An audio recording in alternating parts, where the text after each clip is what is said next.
창세기 34장 5절에서 11절 야곱의 이상한 침묵이라는 제목으로 여러분과 한번 말씀을 또 나눠보도록 하겠습니다. 야곱의 딸 디나가 세겜성에서 아주 불미스러운 일을 겪게 되지요. 우리가 지난주에도 쭉 나눴지만 원래 야곱은 어디를 갔어야 되는 거예요? 평안히 들어갈 베델로 들어가야 되는데 세겜도 평안히 들어갔다고 그랬죠. 세겜 땅도 평안히 세겜 땅에 도달하였다. 근데 베델에 들어가는 평안함과 세겜 땅에 들어가는 평안함은 분명히 차이점이 있다고 말씀을 드렸죠. 이것을 어디서 알 수 있다? 바로 딸 디나가 세겜성에 살아가고 있는 여인들의 모습에 빠져서 호기심을 갖고 보고 싶어하는 마음이 있었어요. 이것을 보았을 때 세겜성은 지금 얼마나 화려하고 또 얼마나 풍요하고 또 살기에 좋은 곳인가 라는 것을 우리는 추측할 수 있다고 말씀을 드렸지 않습니까?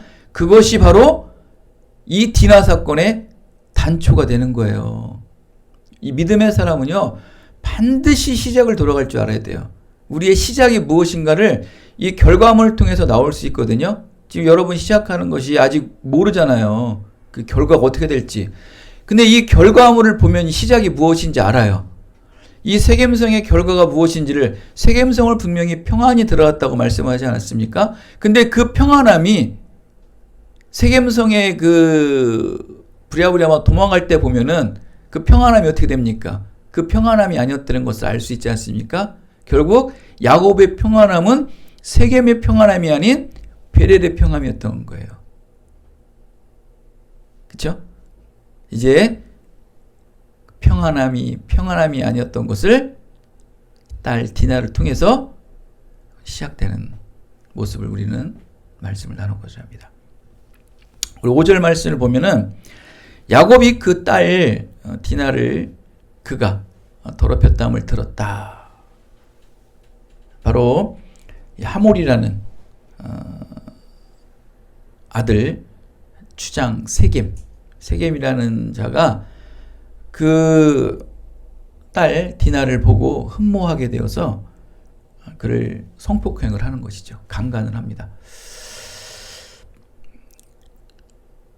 이 소식을 아버지가 들어요. 딸이 그러한 사건을 여러분 듣게 되면 정말 말로 표현할 수가 없겠죠. 아버지의 마음은 어떨까요? 아마 이 세겜이라는 하몰의 아들 세겜이 그 닳고 다른 여인들, 세겜성의 닳고 다른 여인들, 그런 여인보다 뭔가 그 풋풋하고 그래도 신앙 안에서 자라난 그 디나를 보고 그 순수함에 뺏겼을 수도 있어요. 그냥 제가 생각하는 마음입니다, 이거는. 그죠? 여러분도 그렇지 않습니까? 그냥 그렇고 그런 사람들만 보다가 좀 뭔가 믿음의 사람들, 좀 이렇게 순수한 사람들 보면은 어떤 외형적인 모습보다도 마음이 끌릴 때가 있긴 있죠. 그죠? 그래서 아마 이 하몰의 아들 세겜이 디나를 마음에 두고 또 그 넘지 말아야 될 선을 좀 넘었던 것 같아요. 어쨌거나 이런 일이 터져서 아버지 야곱은 아주 흉한 소식을 듣게 되죠. 우리가 시편 112편에 보면은 이런 말씀이 있죠. 그는 흉한 소문을 두려워하지 아니하며 여호와를 의뢰하고 그의 마음을 굳게 정하였도다. 저는 예전에 이제 신학을 하고자 이제 마음을 다 이렇게 정했을 때 이렇게 흉한 소식들이 많이 들리더라고요. 집을 경매한다는 소식이 들려오고 막 빚독촉이 막 몰려오고 아주 그냥 안 좋은 소리만 들려오는 거예요. 그런 일을 직접 겪기도 하고 또 주변에 가족들이 도움은 주지 못할 망정 끊임없는 막 모함과 또 이런 몰아치는 일들이 그때 이제 제가 말씀을 탁 받았던 게 바로 이 시편 12편 7절 말씀이에요. 흉한 소식을 두려워하지 말라라는 거예요. 그래서 여호와를 의뢰하고 그의 마음을 굳게 정하라. 너의 갈 길을 가라 이거죠. 그래서 뭐 제가 이번 주에 있었던 일 잠깐 말씀드렸지 않습니까? 하나님의 사역에 관련된 일을 하다 보는데 이상한 흉한 모습들이 자꾸 보인다고 그랬지 않습니까? 그죠? 제 차는 아니지만 다른 사람들의 차, 또 어떠한 창고에서 일하는 사람들의 원래 그 상식적으로 그렇게 하지 않는 행동들인데 그러한 어떤 흉한 모습들을 보면서 이건 사단들의 악한 영들의 방해의 모습이겠죠. 대적하고 방해하는 모습인데 그렇게 하나님의 사람들이 어떠한 믿음의 일들을 할 때 이런 흉한 소문들이 또 소식들이 많이 들릴 경우가 있어요.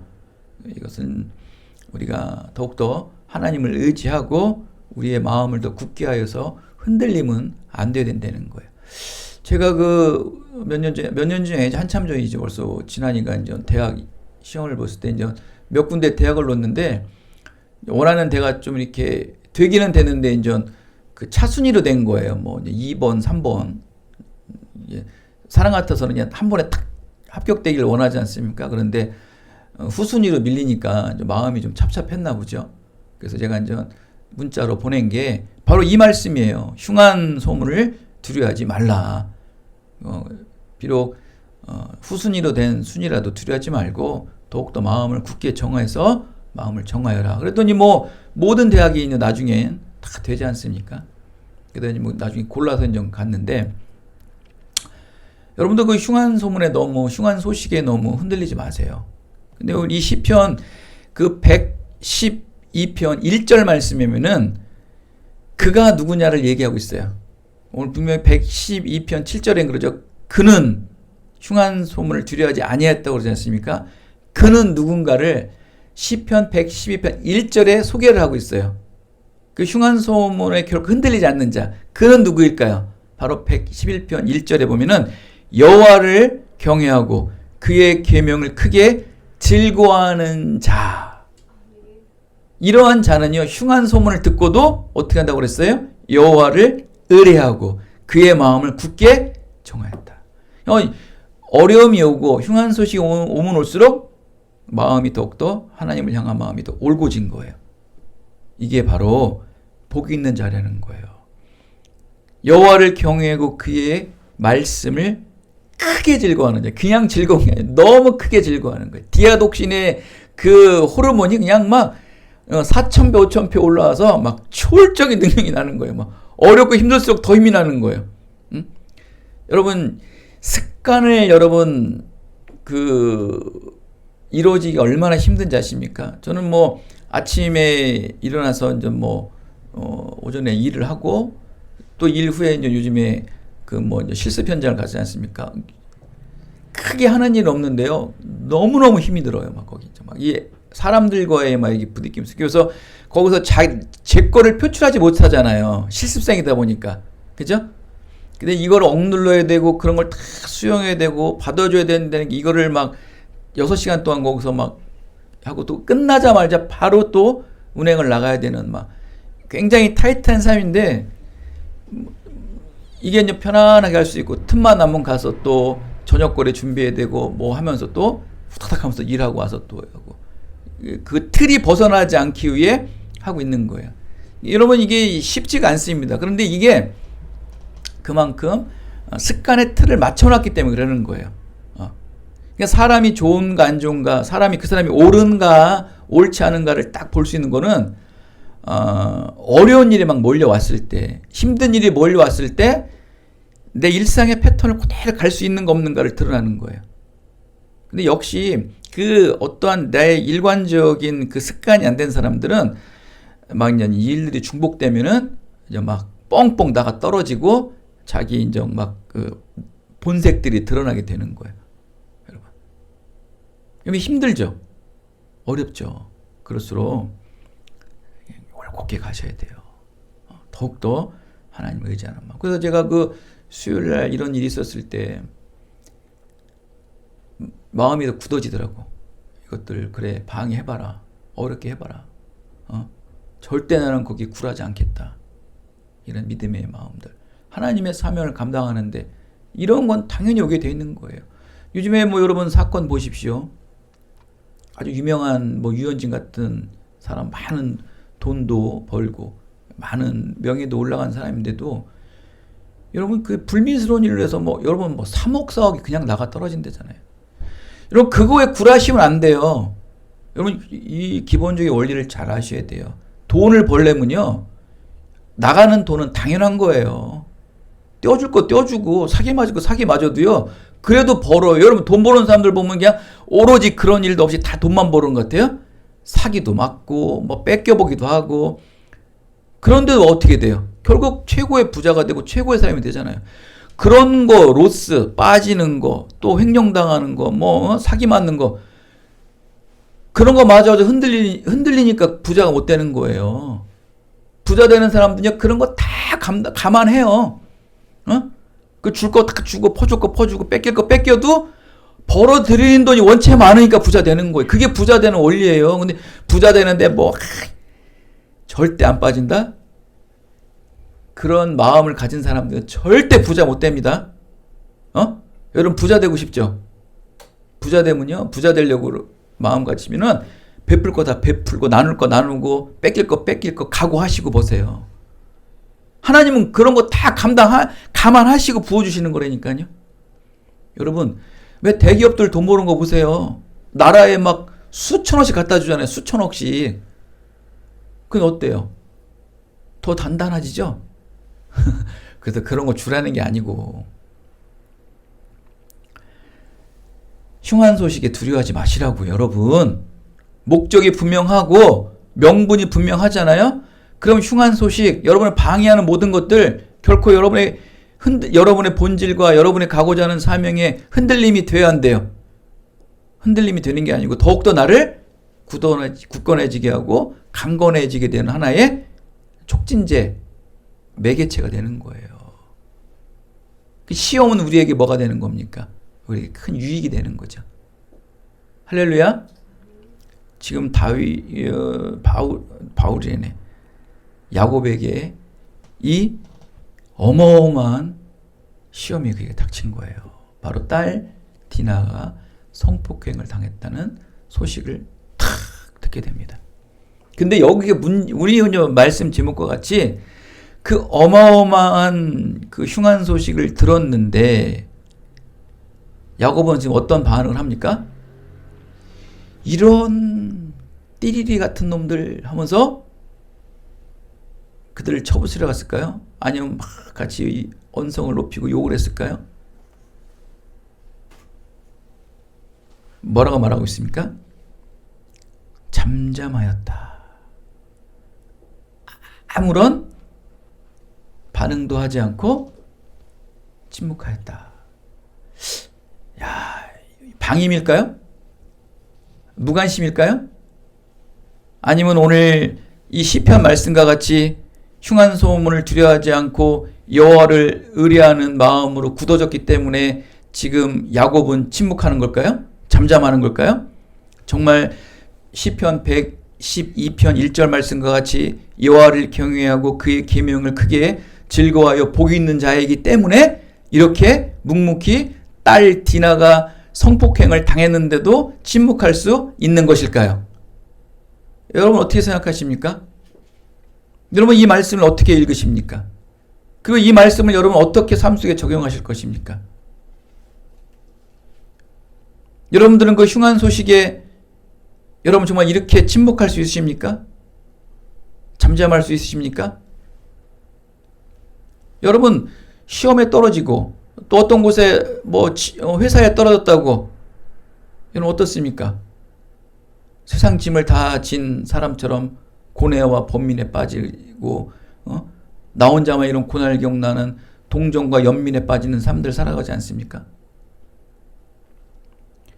과연 야곱의 침묵은 무엇인가? 이게 믿음의 침묵인가? 아니면 두려움의 침묵인가? 아니면 방종인가? 무관심이었는가? 이 말씀을 한번 우리가 찾아보자. 예, 오늘 이 말씀을 다 끝내지 못해요. 그래서 다음 주까지 이어져갈 말씀인데, 여러분, 야곱이 누구입니까? 야곱이 누구입니까? 야복강나루에서 하나님 사자와 얼굴을 대면해서 싸웠던 사람이에요. 그리고 축복의 언약을 받은 사람이고 성취한 사람 아닙니까? 이스라엘이라는 이름을 받은 건 뭡니까? 하나님에게 축복을 받은 사람이에요. 왜? 이제 아브라함으로부터 난 사람들은 다 누가 되는 거예요? 이스라엘 민족이 되는 거예요. 아니, 이런 축복이 어디 있습니까? 놀라지도 않네. 우리 28장 말씀을 다시 한번 우리가 나눠야 될 것 같아요. 나중에 언제 한번. 어마어마한 일입니다, 여러분. 정말 시편 112편 1절의 말씀과 같이 하나님의 말씀에 크게 기뻐하는 사람일까요? 그래서 침묵했을까요? 하나님의 얼굴을 보고도 죽지 않았다는 야곱. 에서 형이 400명이 온다는 소식을 듣고서도 하나님의 은혜로 말미암아 이 모든 일이 언제 있었나 싶은 듯이 눈 녹듯 녹았던 야곱. 하나님의 절대적인 은혜의 주권 아에서 살았던 야곱 아닙니까? 그런 야곱이 침묵하였다.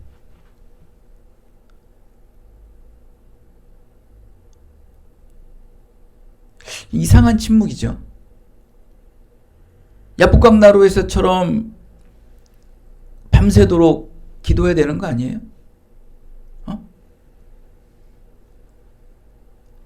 하나님 앞에 매달려야 되는 거 아니에요? 왜냐, 앞전에 그렇게 했었잖아요. 형 에서가 오는데 그 두려움과 공포 때문에 야복강나루에서 잠을 못 자고 자기 자식들, 아내들은 다 강 넘게 해놓고 뭔 수와 대책을 쓰는 사람 아니에요. 굉장히 주도면밀한 사람이잖아요. 또 그렇게 살았고 그런 사람이었고 뺏는 자였고 축복권을 뺏고 장자권을 뺐던 사람 아닙니까? 근데 왜 이런 어마어마한 일을 당했는데 침묵하느냐?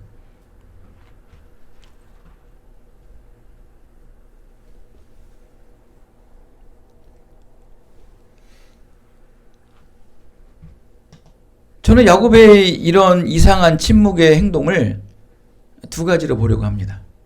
두 가지로. 그 첫 번째는 우리 30절 말씀 한번 잠깐 읽어볼까요? 30절 말씀.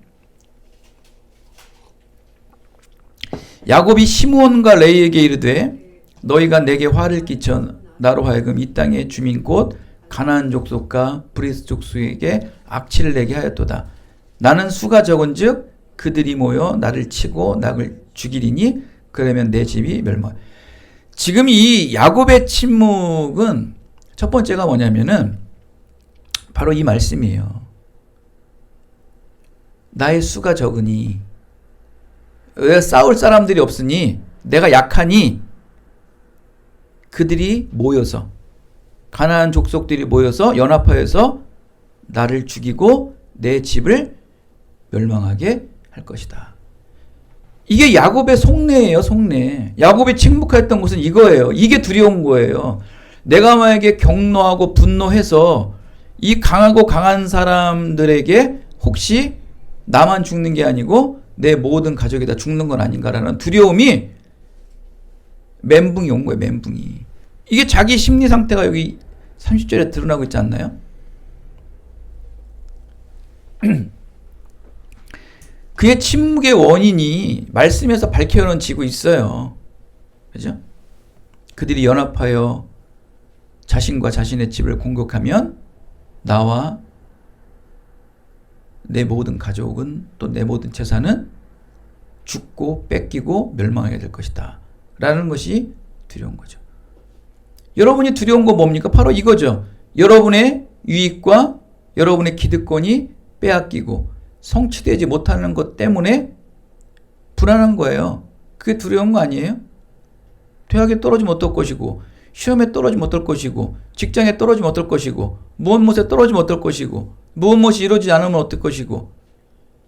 그러면 그거에 대한 후폭풍이 생기니까 돈을 못 벌을 것이고, 뭐 취업도 안 될 것이고, 여러 가지 그 염려와 불안 때문에 두려운 거 아닙니까? 그쵸? 야곱도 마찬가지예요. 인간의 성종을 가진 사람은 다 이런 거예요. 그런데 야곱은 그러면 안 되죠. 왜? 하나님과 밤새 씨름한 담대한 야곱 아닙니까?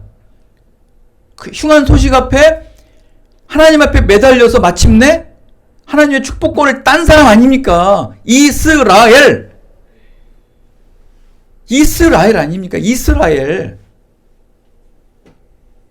하나님과 대면해서 이긴 자 아닙니까? 하나님 얼굴을 보고도 죽지 않은 자 아닙니까? 마하나임의 천군 천사를 보아서 담대함을 얻었던 자 아닙니까? 천사들이 하늘을 오르락내리락하는 놀라운 영적 체험도 한 사람 아닙니까? 심령이 가난하여 애통한 자는 하나님의 얼굴을 볼 것이고 천국을 볼 것이라고 말씀하지 않습니까? 그걸 보고 체험하고 경험한 자가 바로 야곱 아닙니까? 그런데 30절 뭐라고 말합니까? 내가 죽고 내 재물을 뺏기고 내 가족이 멸망할까 봐 두려워서 내가 침묵한다고 나오지 않습니까? 이게 우리의 마음이에요. 하나님을 만나면 뭐 할 것이고 천국을 보면 뭐 할 것이고 아무 소용없는 거예요. 이 땅에서는. 그렇지 않습니까? 야곱의 모습을 보았을 때. 여러분도 그런 거예요? 예수님의 십자가의 보혈로 말미암아 예수님의 십자가의 죽음으로 말미암아 이 땅에 구원의 은혜를 받았다고 영적 거룩과 경건함은 지키는데 막상 세상에 나가면 내 유익과 내 만족과 나를 위한 산만을 살고 있지 않습니까? 내 거를 빼앗기기 위해 움켜쥐고 있고 내 기득권을 놓치지 않기 위해 모든 것을 동원해서 지키려 하고 뭐 거짓도 필요 없어요. 뭐 죄도 필요 없어요. 사람을 이용하고 사람을 내 방패로 삼아서 내 모든 유익과 내 권위를 지키려고 살아가고 있는 것은 아닙니까? 하나님을 만난 건 무엇이고 예수님의 구원의 십자가의 그 믿음 앞에 눈물을 뚝뚝 흘릴 때는 언제냐는 거죠. 여러분 야곱과 같이 하나님과 싸워를 보셨습니까? 하나님으로부터 여러분 싸워 이겼다는 이름을 받아보시겠습니까? 천군천사 마하나임에서 천군천사를 눈으로 목격하기로 했습니까? 천사들이 사다리를 타고 천국을 오르락내락한 걸 보시겠습니까? 여러분 그런 건 못 봤잖아요. 체험도 못 했잖아요. 하나님과 만나서 얼굴도 대면하지 않았잖아요.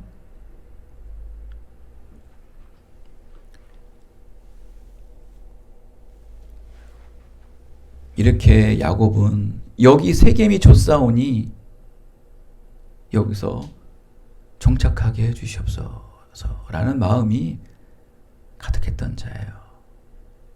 여러분 우리는 나그네의 삶을 살아야 돼요. 믿음의 사람들은요 나그네의 삶을 살아야 돼요. 여러분 정착하지 마세요. 우리가 뭐 이제 올해 7, 8월 때 이사를 가지만 뭐 거기서 뭐 떠나라는 게 아니고 잘 살다 언제라도 또 하나님께서 가라는 곳이 있으라면 이 좋은 환경도 다 버리고 갈 수 있는 마음이 항상 있어야 된다는 거예요. 저는 이번에 그 홍이삭이라는 그 싱어게인 우승한 사람의 금년 CCM 찬양도 하고 신앙이 있다는 건 저는 들었어요. 이 친구가 이렇게 보니까 집안을 보니까 다 부모님들이 교사더라고요. 그리고 뭐 그 가족들도 주변에 친척들도 다 교사인데 신앙 안에서 이렇게 자란 친구더라고요. 근데 그 아버님 어머님이 교육 선교사예요. 어렸을 때 호주 파푸아니기를 가가지고 그 원주민들을 성경을 번역해주고 거기서 교육 선교사를 했다고 그러더라고요. 아버지하고 엄마가 거기서 한 4, 5년 동안 그 남태평양 파푸아니기 얼마나 자연경관이 좋습니까? 그곳에서 음악적 소양들, 또 어떤 신앙적인 어떤 정서들을 많이 이게 잠재됐던 사람이더라고요. 지금은 이제 어디죠? 아프리카 잠비아?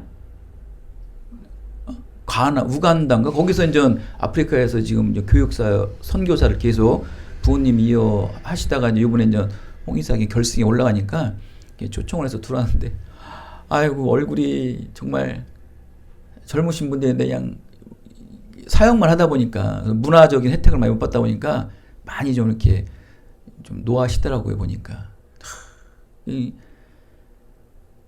그런 걸 보고서, 야, 참, 그렇구나. 아, 그런 사역들 하는 것을 저는 보면서 마음이 짠하더라고요. 여기가 좋을까요? 어? 야곱과 같이 세겜이 좋사오니, 어?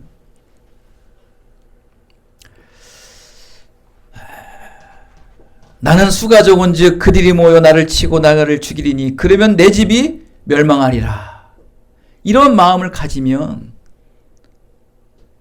믿음이 덮여지게 되는 거예요. 믿음이 역사할 구멍이 없어요. 저는 금요일날 기도하면서 이런 기도가 나오더라고요. 저의 사역을 가로막는 모든 어둠들을 고쳐주시옵소서. 제가 이렇게 말씀 사역을 하면서 정말 그 두세 사람만 앉아있는 이곳에서도 정말 1000명, 10,000명이 모인 것처럼 설교하는 저의 열정을 가로막는 이 세상의 모든 장막들을 걷어주시옵소서라는 설교가 나오더라고요. 그래서 저는 이번에 그 목사님이 제 설교, 아이고, 이건 하면 안 되는데, 그것을 가지고서 얼마나 잘할지 못할지, 이거는 아무 상관없습니다. 그러나 저의 그 설교문이 서울에 가서 갔다는 자체가 의미가 있는 거예요. 그래서 그 말씀을 통해서 어떻게 그 말씀이 다 은혜가 되겠습니까? 그쵸? 그것을 한마디의 구절이라도 은혜가 된다면 이건 뚫는 거거든요. 그 사람들이 은혜가 돼서 기도함을 통해 저의 모든 이 가려져 있는 장막들이 걷어지기를 원한다. 이 금요일 기도 때 그 기도가 나오더라고요. 저의 이 열정과 저의 이 정말 분출된 믿음의 신앙들을 이러한 나를 죽이려고 내 집을 멸망하려고 침묵하는 자가 아닌 정말 외칠 수 있고 선포할 수 있게 해달라고 어떤 환경이 가려져 있는 것들, 그래서 기도하는 게, 그 전에 기도한 게 뭡니까? 제가 그걸 말씀드렸죠. 그 전에 기도한 게 우리 교회를 위해서 기도하는 자가 있어야 된다. 나를 위해 기도하는 자가, 교회가 기도해야 된다는 거예요. 성도가 기도해야 된다. 불특정이죠. 불특정. 알 수 없어요. 누가 나를 위해 기도할지, 누가 우리를 위해 교회를 위해서 기도할지. 교회가 기도해야 되고요. 성도가 기도해야 돼요. 그래야 제가 많은 이들에게 복음을 전할 수 있는 거예요. 그래야 설교 사역을 할 수 있는 거예요. 여러분, 희생하는 자가 있어야 돼요. 요번에 그 박인비라는 사람 보십시오. 골프 선수. 그 사람은 글랜드슬램을 완성한 사람이에요. 여러분, 골프 대회 글랜드슬램은 여러분 이건 아무나 못해요. 박세리도 못했어요. 박세리는 했나? 박세리 했구나. 근데 하나 못했다고 그러더라고. 그러니까 박인비는 뭘 했냐면은 올림픽 금메달을 땄대요. 그 5관왕. 근데 그게 중요한 게 아니고 그 사람 옆에 누가 있었냐면은 남편이었어, 남편. 남편도 프로골프인데 20대 중반에 프로골프를 중단하고 박인비 옆에서 헌신하면서 드러나지도 않고 나타나지도 않으면서 코치를 한 거예요. 박인비의 스윙을 비디오 분석하고 잡아주고 또 그거 고치기 싫다가 막 부부싸움도 하면서 그러면서 역경을 이겨나가면서 그 위대한 박인비 골프 선수를 만들어 놨더라고요. 뭘 얘기하려고 그러느냐. 한 사람의 희생이 필요하다는 거예요. 한 사람이 높임받기 위해서는요. 한 사람의 희생이 있어야 되는 거예요. 그게 믿음의 사람들은 뭐겠습니까? 기도죠. 기도 외에는 없는 겁니다, 여러분. 기도해야 돼요.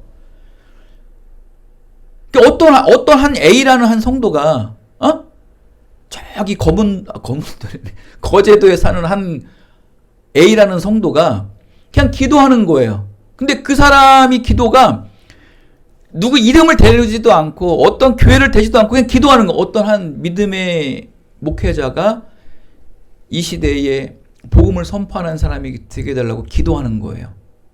우리는 그 사람이 기도하는 거 알아요, 몰라요? 우리는 모르죠. 그 사람도 누구를 향해 기도하는 거 알아요, 몰라요? 모르죠. 그 기도가 나와야 돼요. 그 기도를 누군가는 할 수 있고 어떤 교회는 할 수 있게끔 나와야 되는 거예요. 그래야 저와 같은 목회자가 아니면 저와 유사한 더 안 좋은 상황에 있는 분이나 더 능력은 가지고 있는데 드러나지 못하는 사람들, 선교사도 마찬가지고 모든 믿음의 사람들, 그런 사람들이 세상에 복음의 빛을 비치게 되는 거예요. 그 여러분도 기도해야 되는 거예요. 여러분도 누군지는 모르지만 알 수는 없지만 여러분들의 기도한 사람을 통해서 믿음의 한 사람이 이 세상에 떠오르는 거거든요. 그거 없이는 결코 이루어지지 않는 거예요, 여러분. 지금 세상이요, 나는 수가 적은즉 그들이 모여 나를 치고 나를 죽이리니 그러면 내 집이 멸망하리라 라는 이 믿음의 사람 야곱도 이 두려움과 염려 때문에 덮임받게 되는 거예요. 이걸 뚫어야 돼요. 내 집이 멸망할지라도 나를 죽일지라도 이게 신앙이에요. 하나님을 아니 하나님의 얼굴을 보고도 죽지 않은 자 아닙니까? 하나님의 얼굴을 보고도 죽지 않은 분이엘 아닙니까? 야곱은. 그런 자가 가나안 족속들이 연합하여서 나를 죽일까봐 두렵다는 거예요. 내 재물이 뺏길까봐 두렵다는 거예요. 이걸 이겨내야 되는 거예요. 이걸 이겨내야지만 믿음의 사람들이 이 세상에 빛이 되고 드러난다는 거예요. 이게 우리 교회가 돼야 되고 여러분 자신 개개인들이 돼야 돼요. 사랑하는 여러분, 얼마 전에 두 번째 이유, 야곱이 침묵했던 두 번째 이유, 뭐 또 거기에 대한 어떤 자식들과의 갈등의 문제, 이거 오늘 다음 주에 이어가겠습니다. 이거 오늘 이어가다가 뭐 밤새입니다. 여러분, 이 시대는요, 신앙의 순수성, 구원의 정결성을 지키지 못하게 해요. 끊임없이 타협하게 합니다. 야곱도 결국 세겜성의 화려함과 풍요함에 마음을 뺏기고 여기가 좋사오니 내가 이곳에서 정착하기에 해달라는 마음이 그의 속에 숨어져 있을 때 분이엘의 하나님, 마하나임의 하나님, 야복강나루의 하나님을 잊어버리는 거예요. 나는 수가 적은즉 그들이 모여 나를 치고 나를 죽이리니 그러면 내 집이 멸망하리라 는 연약함이 여러분의 믿음을 덮어버리는 거예요. 여러분의 신앙을 덮어버리는 거예요. 기도를 덮어버리는 거예요. 예배를 덮어버리는 거예요. 말씀을 덮어버리는 거예요. 믿음의 사람들은요, 반드시 신앙의 순성과 구원의 정결성을 세상과 타협하시면 안 돼요. 이거는 어쩔 수가 없어요. 여러분, 극단적일 수도 소용없습니다. 신앙은 타협이 아니에요. 구원의 정결성, 예수님의 십자가의 보혈, 그 보석과 같은, 보화 같은 예수님의 십자가의 보혈을 썩고 뭉그러질 이 세상과 어떻게 타협합니까? 영원히 누려야 될 십자가의 구원을, 예수님의 십자가의 보혈을, 이 구원의 정결성을 어떻게 세상과 타협하냐고요. 그러지 마세요. 반드시 하나님 나라와 의를 위해 여러분의 신앙을 끝까지 지켜나가시는 여러분 되시기를 예수 그리스도의 이름으로 축원드리겠습니다.